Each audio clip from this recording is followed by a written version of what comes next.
Hello everyone, welcome to channel learn with ease. आज हम solve करेंगे कैश फ्लो स्टेटमेंट चैप्टर से question number 38 and 39। Chapter 6 D K Goyal की book से class 12 accounts. Online classes, online tuitions के लिए आप मुझे स्क्रीन पर दिए गए नंबर पर व्हाट्सएप कर सकते हो अपना नाम और क्लास। और आप अगर सॉल्यूशन ढूंढ रहे हो टीएस ग्रेवाल और D K Goyal new edition book के, तो चैनल के होम टैब पर क्लिक करो। आपको सभी सॉल्यूशंस अपलोडेड मिलेंगे। पोस्ट सेक्शन में एमसीक्यूज मिलेंगे क्विज की फॉर्मेट में और एमसीक्यूज के सॉल्यूशन से शॉर्ट्स में। साथ ही अब आप इस सॉल्यूशन को इंग्लिश और हिंदी दोनों ही लैंग्वेज में सुन सकते हो। उसके लिए आपको ये सेटिंग का बटन प्रेस करना है। यहाँ पर ऑडियो ट्रैक से अगर आप इंग्लिश में सुनना चाहते हो तो इंग्लिश लैंग्वेज को सिलेक्ट करो, हिंदी में चाहते हो तो हिंदी लैंग्वेज को सिलेक्ट करो। बहुत कुछ है चैनल पर, विजिट द चैनल। अच्छा लगे तो शेयर और सब्सक्राइब जरूर करना। क्वेश्चन नंबर 38 में सोम लिमिटेड एक कंपनी है जिसकी बैलेंस शीट आपको दी है और इसके बेस पर आपको कैश फ्लो स्टेटमेंट बनाना है।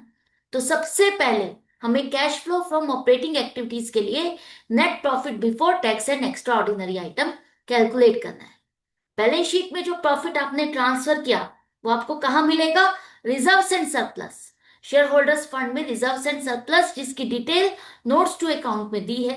यहां पर profit and loss last year 1,25,000, इस साल 25,000 पहले से डिक्रीज हो गया।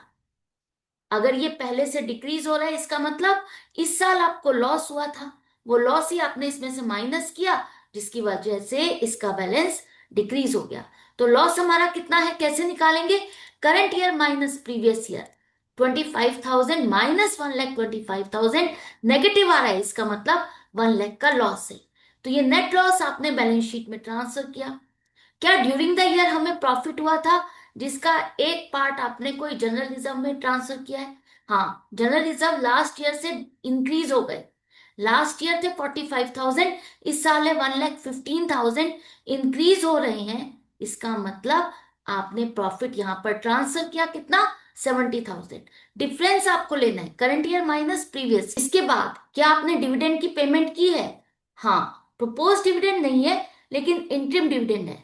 ड्यूरिंग द ईयर आपको कुछ प्रॉफिट हुआ तो आपने शेयर होल्डर्स को डिविडेंड डिस्ट्रीब्यूट किया। इक्विटी शेयर होल्डर्स को आपने डिविडेंड दिया है तो ऐड कर दो interim dividend paid on equity shares 24,000। अब ध्यान से रीड करो, यहां पर शेयर कैपिटल में आपके दो तरह के शेयर्स हैं, इक्विटी और प्रेफरेंस। प्रेफरेंस शेयर्स की क्या करेक्टरिस्टिक्स है कि इक्विटी शेयर होल्डर से पहले इनको डिविडेंड मिलेगा। तो अगर आपने इक्विटी शेयर्स पर डिविडेंड दिया है तो डेफिनेटली प्रेफरेंस शेयर होल्डर्स को भी हमने डिविडेंड दिया है। कितना? इनका जो रेट यहां पर स्पेसिफाई है उस रेट से आपने डिविडेंड दिया। किस अमाउंट से कैलकुलेट करोगे?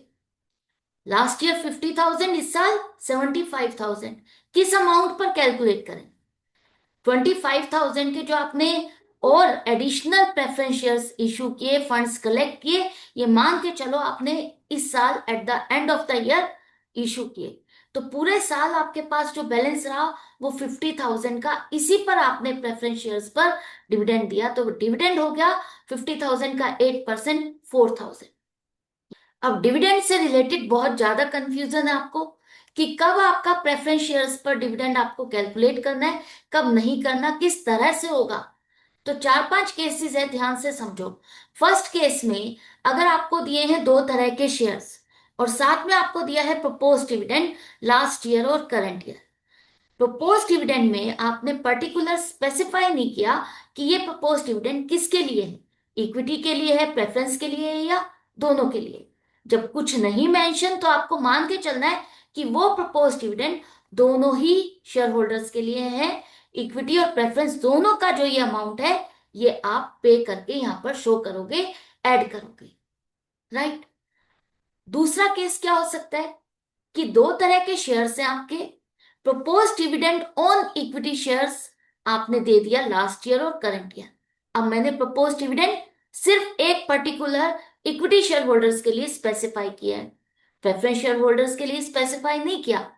आपने ये propose dividend equity share holders को पे किया, हमने यहां पर ऐड कर दिया। तो आपको पता है जब भी डिविडेंड दिया जाएगा इक्विटी शेयर होल्डर से पहले प्रेफरेंस शेयर होल्डर्स को मिलेगा। तो अगर आपने इक्विटी शेयर होल्डर्स को डिविडेंड दिया, प्रोपोज डिविडेंड, तो प्रेफरेंस शेयर होल्डर्स का भी आपको डिविडेंड कैलकुलेट करके यहां पर शो करना है, ऐड करना है। दो केसेस हो गए। थर्ड केस, आपका यहां पर प्रपोज डिविडेंड दिया है, दोनों कैटेगरी का प्रपोज डिविडेंड आपने पे भी कर दिया, आपने यहां पर ऐड कर दिया। उसके अलावा interim dividend paid on equity shares दिया है। अब इस केस में क्या हम इंटरिम डिविडेंड प्रेफरेंस शेयर्स पर कैलकुलेट करेंगे, ऐड करेंगे? तो ध्यान से समझो कि आपके जो प्रेफरेंस शेयर्स हैं उसकी क्या करेक्टरिस्टिक्स है। जो यहां पर रेट स्पेसिफाई है उतना ही परसेंट का लिमिटेड इनको डिविडेंड मिलता है, इसके अलावा इससे ज्यादा आप उनको डिविडेंड नहीं देते। इक्विटी शेयर होल्डर्स को कोई लिमिट नहीं है डिविडेंड में, जितना चाहे कंपनी उनको उतनी बार डिविडेंड दे सकती है। तो प्रेफरेंस शेयर होल्डर्स को सिर्फ एक ही बार डिविडेंड मिलता है, वो मिल गया उनको। प्रपोज्ड प्रपोज्ड डिविडेंड आपने दिया, वो आपने यहां पर ऐड कर दिया। इसके बाद अगर आप इक्विटी शेयर होल्डर्स को इंटरिम डिविडेंड दे रहे हो तो उसमें प्रेफरेंस शेयर होल्डर्स का डिविडेंड कैलकुलेट नहीं होगा। तो आपने क्या समझा, कंक्लूड क्या हुआ कि प्रेफरेंस शेयर होल्डर्स को प्रपोज्ड या इंटरिम दोनों में से एक ही मिलेगा। जब दोनों तरह का डिविडेंड अगर कंपनी ने दिया तो प्रेफरेंस शेयर होल्डर्स को सिर्फ एक ही मिलेगा, वो भी प्रपोज डिविडेंड। ठीक है। अब अगर आपका यहां पर प्रपोज डिविडेंड नहीं है और आपने इक्विटी शेयर होल्डर्स को इंटरिम डिविडेंड पे कर दिया, तो अगर आप इक्विटी शेयर होल्डर्स को इंटरिम डिविडेंड दे रहे हैं तो डेफिनेटली आपको प्रेफरेंस शेयर होल्डर्स को भी इंटरिम डिविडेंड देना होगा। तो चारों केसेस आई होप आपको अच्छे से समझ में आ गई है, कोई कंफ्यूजन नहीं रही होगी। अब हमारा आ गया net profit before tax and extraordinary items, plus minus करने पर -2000, मतलब लॉस है। इसको हम फर्स्ट पेज पे ट्रांसफर कर देंगे। Net loss before tax and extraordinary items 2000। Adjustment for non cash and non operating items, जिसमें आप सबसे पहले ढूंढते हो डेप्रिसिएशन। डेप्रिसिएशन के लिए आपके पास क्या दिया है, कुछ है इंफॉर्मेशन। यहां पर मशीनरी आपने बेची है जिस पर आपको लॉस हुआ है, 70,000 की, 70,000 की एसेट है, 15,000 में बेचोगे तो लॉस हुआ है। लेकिन ये मेरी property plant and machinery last year 3 lakh थी, इस साल 4,50,000, डिक्रीज की जगह इंक्रीज हो गई। आपने बेच भी दी फिर भी इंक्रीज हो रही है, तो डेफिनेटली हमने परचेज तो की है। डेप्रिसिएशन अगर हमें मिल सकता है तो इस अकाउंट से मिल सकता है, तो बना के चेक कर लेते हैं क्या कोई डेप्रिसिएशन है। तो कैसे निकालेंगे, देखो, ओपनिंग बैलेंस लिखोगे to balance B D, debit side पर 3 lakh, closing balance by balance C D, credit side पर 4,50,000। इसके बाद आपने जो ये 70,000 की मशीनरी बेच दी, ये 70,000 की अमाउंट इसमें इंक्लूडेड है, बेच दी तो अब आपको यहां से निकालनी है। तो 70,000 की एसेट आपने 15,000 में बेची तो ये पैसा आपको मिला। बाकी बाकी आपको लॉस हुआ, तो by statement of profit and loss में आपने 55,000 डेबिट कर दिए। ये 70,000 आपकी एसेट निकल गई, यहां से खत्म हो गई। अब यहां पर देखो क्रेडिट साइड का टोटल ज्यादा आ रहा है और डेबिट साइड पे डिफरेंस है, तो इसका मतलब हमने एसेट को परचेज किया कितना, 2,20,000। अगर हमारा डिफरेंस डेबिट साइड पे होता तो हम कह सकते थे वो डेप्रिसिएशन है, लेकिन यहां पर हमारा डिफरेंस डेबिट साइड पर ही आ रहा है तो वो तो परचेज है, तो डेप्रिसिएशन तो आपको नहीं मिला। इसके अलावा और क्या हो सकता है, कोई इंटेंजिबल एसेट जो आपने राइट ऑफ की हो वो भी नहीं है, और आपने जो मशीनरी बेची उस पर जो लॉस हुआ, पहली बात वो नॉन ऑपरेटिंग आइटम है, मशीनरी को बेचना खरीदना इन्वेस्टिंग एक्टिविटी है। दूसरा, लॉस होने पर किसी ने आपको एक्स्ट्रा पेमेंट नहीं की या आपने किसी को पेमेंट नहीं की तो ये आपका नॉन कैश आइटम भी है। लॉस होने पर आप किसी को पेमेंट नहीं करते बल्कि अपना ही एक नुकसान रिकॉर्ड करते हो कि इतनी की वैल्यू की एसेट मैंने इतने में बेच दी, ये नुकसान हो गया, तो ये आप वापस से ऐड करोगे। इसके अलावा और क्या है, आपने डिबेंचर्स जो है, लॉन्ग टर्म बोरोइंग्स, इस पर आपने इंटरेस्ट दिया होगा और वो इंटरेस्ट का एक्सपेंस आपने प्रॉफिट एंड लॉस में डेबिट किया होगा। डिबेंचर्स पर इंटरेस्ट हमारा फाइनेंस एक्टिविटीज में आएगा, तो ये मेरा नॉन ऑपरेटिंग आइटम हो गया, इसको मुझे हटाना है। लेकिन कितना, आपका था डिबेंचर्स का बैलेंस स्टार्टिंग में 1 लाख और एंड में 75,000, 25,000 की, इसका मतलब आपने पेमेंट कर दी, खत्म हो गए डिबेंचर्स 25,000 के। तो कब आपने पेमेंट की, डेट तो नहीं दी। तो अब हम कैसे कैलकुलेट करेंगे? यहां पर आप ये मान के चलो कि 25,000 के डिबेंचर्स आपने eight the end of the year redeem किए। जब आप eight the end of the year मान के चलोगे तो आपके पास 1 लाख के डिबेंचर्स पूरे साल रहे। तो 1 लाख पर 10% का आपने, इसका मतलब इंटरेस्ट दिया 10,000। ये आपके ऊपर है, आप ओपनिंग भी मान सकते हो कि इन the beginning of the year हमने 25,000 के डिबेंचर्स रिडीम कर दिए। तो उसी हिसाब से आप 75,000 पर पूरे साल का इंटरेस्ट कैलकुलेट करोगे। तो आप कुछ भी सिचुएशन ले सकते हो, लेकिन उसके लिए आपको नीचे नोट लिखना है कि it is assume that debentures are redeemed in the beginning of the year और at the end of the year, जो भी आप कंडीशन लेना चाहते हो। राइट, जैसा कि हमने मान के चला है कि eight the end of the year debentures redeem किया हमने। तो पूरे साल 1 लाख पर 10% का इंटरेस्ट 10,000 बनता है, जो कि हमने उनको दिया। तो 10,000 का ये भी हमने ऐड कर दिया। और क्या हो सकता है?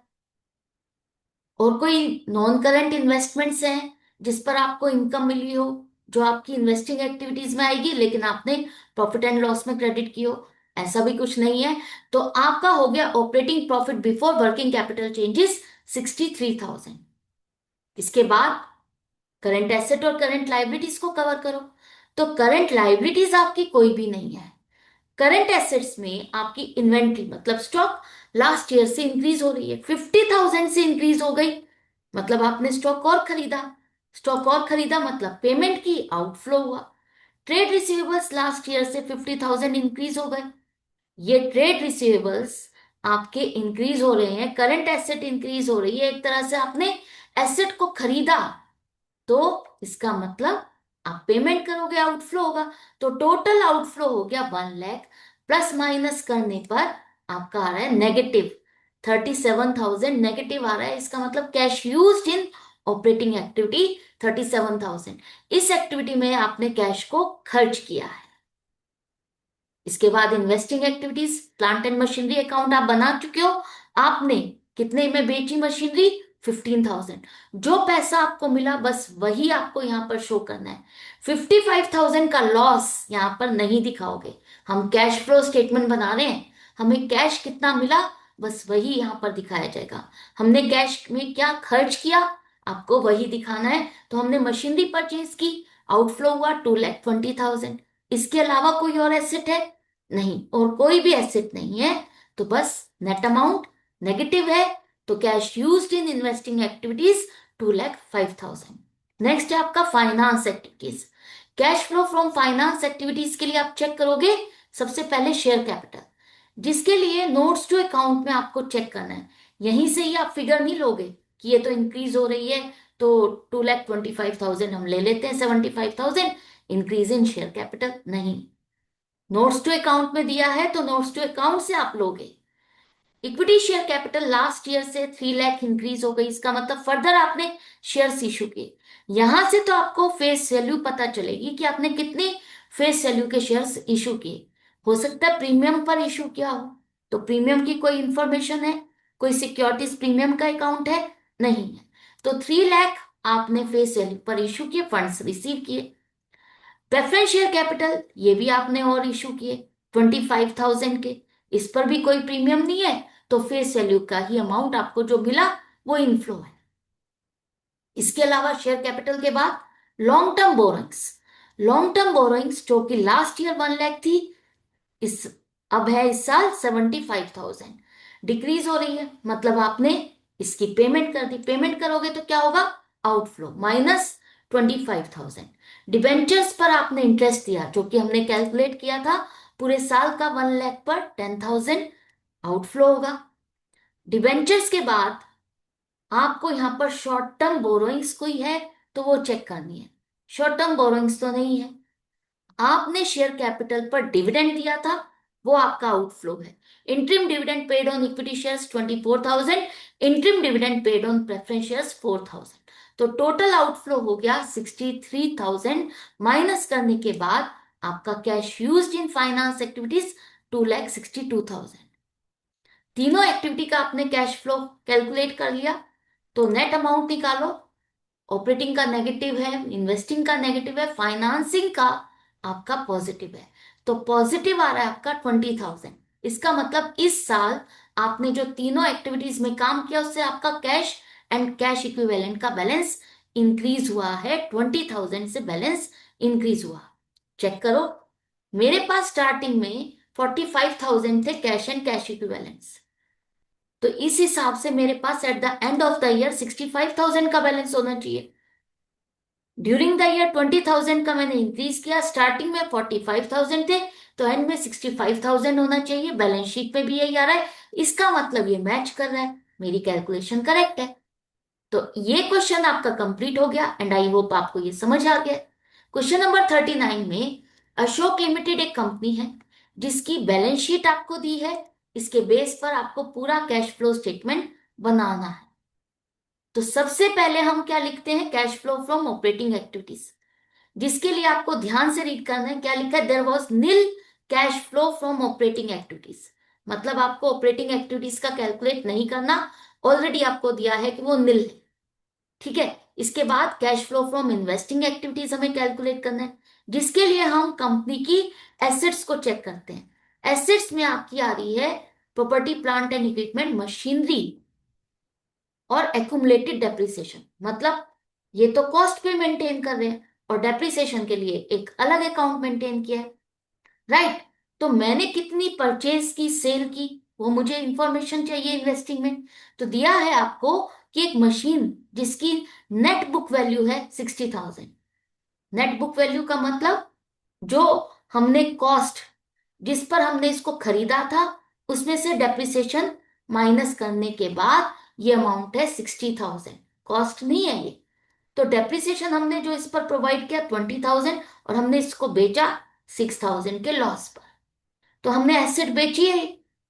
तो वो जो एक्यूमुलेटेड डेप्रिसिएशन है, जो एसेट आपने बेची है, उसका हमें यहां से हटाना है।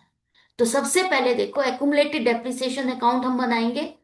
ओपनिंग बैलेंस आपका कहाँ लिखेंगे, क्रेडिट साइड पर। बाय बैलेंस विधि 70,000 और क्रेडिट साइड पर तो लिख दिया, डेबिट साइड पर आएगा ओपनिंग 1,30,000। आपने जो एसेट बेच दी उसका डेप्रिसिएशन हम यहां से हटाएंगे। वो जो डेप्रिसिएशन है 20,000, आपने इस मशीनरी पर 20,000 का डेप्रिसिएशन लगाया था, वो डेप्रिसिएशन 20,000 इसमें इंक्लूडेड है। अब वो मशीनरी नहीं रही तो हमें इसको हटाना होगा, क्योंकि 1,30,000 का जो डेप्रिसिएशन है वो क्या पिक्चर प्रेजेंट करेगा कि आपके पास जो आज की डेट में मशीनरी है ये उसका अब तक का डेप्रिसिएशन है। अगर आपने इसको नहीं हटाया तो रॉन्ग पिक्चर आएगी। तो हम इसको हटाएंगे, प्लांट एंड मशीनरी में ट्रांसफर करेंगे जहां पर हम इसका हिसाब किताब करेंगे। तो अब देखो, डेबिट साइड का टोटल ज्यादा है, क्रेडिट साइड का कम। मतलब इस साल हमने जो डेप्रिसिएशन लगाया वो 80,000। इस तरह से आपको डेप्रिसिएशन अकाउंट बनाने से आपको इस साल का डेप्रिसिएशन मिला। क्रेडिट साइड का डिफरेंस होगा तो वो आपको मिलेगा इस साल का डेप्रिसिएशन, और डेबिट साइड पे डिफरेंस होगा तो जो एसेट आपने बेची ये उससे रिलेटेड डेप्रिसिएशन होगा। क्लियर। अब आ जाते हैं हम plant and machinery account. Opening balance लिखो 11,70,000।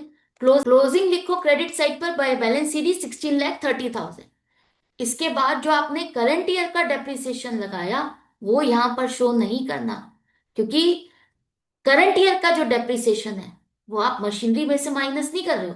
उसी के लिए तो आपने ये अलग अकाउंट मेंटेन किया कि हर साल जो भी डेप्रिसिएशन होगा वो हम इसमें क्रेडिट करते जाएंगे।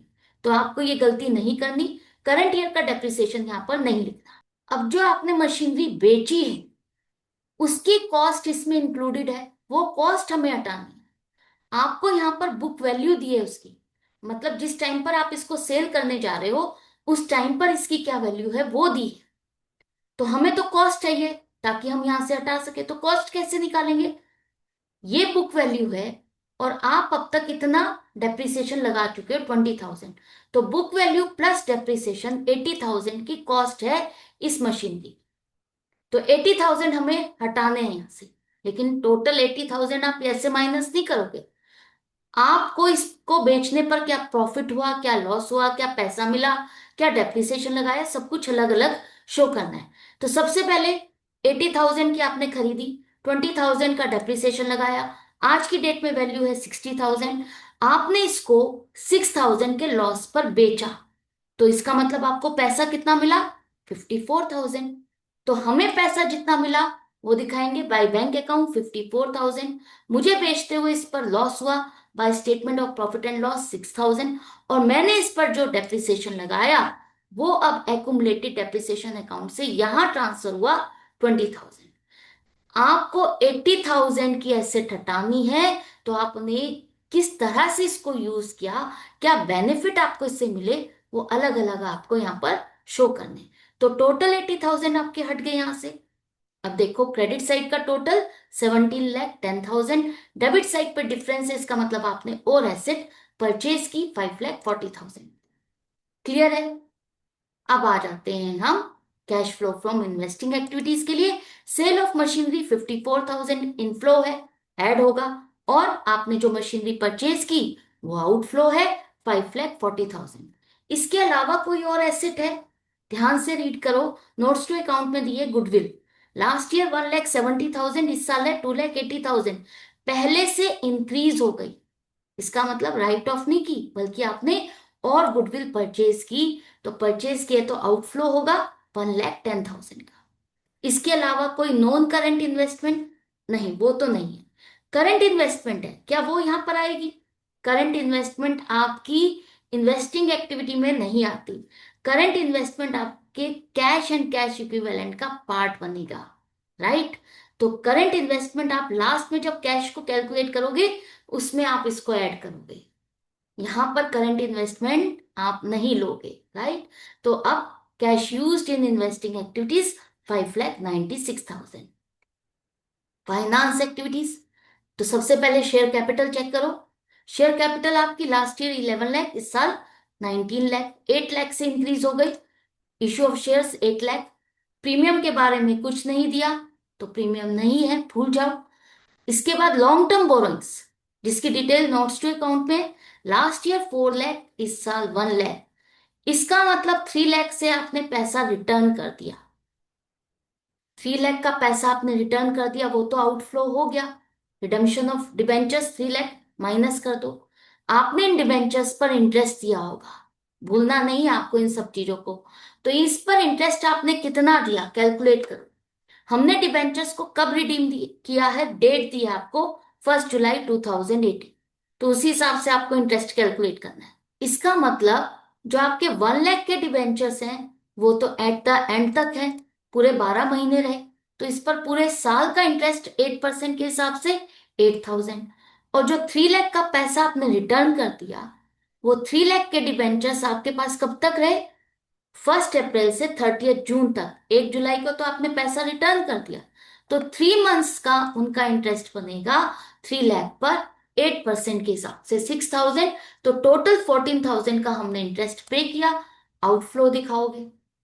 और क्या हो सकता है? Short term borrowings. Short term borrowings जिसकी डिटेल आपको दी है यहाँ पर, bank overdraft. Short term borrowings आपका फाइनेंस एक्टिविटीज में आएगा।